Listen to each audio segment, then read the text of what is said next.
राष्ट्रीय युवा दिवस स्वामी विवेकानंद के जन्म दिवस की युवाओं को हार्दिक बधाई और शुभकामनाएं। विवेकानंद जी का अपना एक वाक्य था कि निरंतर लगातार प्रयास करना चाहिए। व्यक्तित्व विकास और नए आयामों के लिए युवा को संघर्षरत रहना चाहिए। और शायद इसी सोच के कारण जब यूनाइटेड नेशन ने 1985 में को अंतर्राष्ट्रीय युवा वर्ष के रूप में घोषित किया, तो लगातार क्योंकि उन्होंने युवाओं पे विश्वास किया, युवाओं पे भरोसा करके उनके लिए लगातार निरंतर कार्य किया, इसीलिए उनको युवाओं का प्रेरणा पुरुष मान्य किया गया। वर्तमान परिदृश्य में जब हम सब देखते हैं तो ये पाते हैं कि नौकरी को ही रोजगार मानकर युवा लगातार एक ही आयाम की तरफ दौड़ रहा है, जबकि वह अपने प्रयासों के माध्यम से या राष्ट्रीय सेवा योजना जैसी गतिविधियों से जुड़कर अपने मूल जो भी उसके व्यक्तित्व हैं, उसके गुण हैं, उसको अपने तरीके से प्रकट करके वह रोजगार के नए आयामों को खोल सकता है। नए आयामों से वह नए लोगों को भी समाज के साथ बढ़ा सकता है।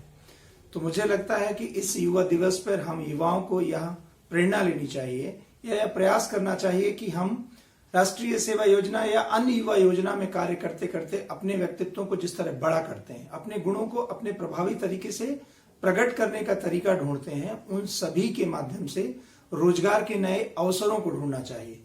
और इस साल जैसा कि प्रधानमंत्री भारत सरकार ने आह्वान किया कि आत्मनिर्भर भारत, तो आत्मनिर्भर भारत की अपनी नींव ही युवाओं की इन प्रयासों के माध्यम से रखी जाएगी। तो इस युवा दिवस के अवसर पर मैं सभी अपने युवा साथियों से अनुरोध करना चाहूंगा कि वह अपने प्रयासों से, अपने तरीकों से समाज में अपने आप को प्रमुख बनाकर कुछ ऐसे आयाम, कुछ ऐसी तरीके खोजें और गढ़ें जिनके माध्यम से वह केवल अपने आप को कहीं ना कहीं आत्मनिर्भर करें, अपने साथियों और समाज के एक बड़े तबके को भी आत्मनिर्भर करने का प्रयास करेंगे।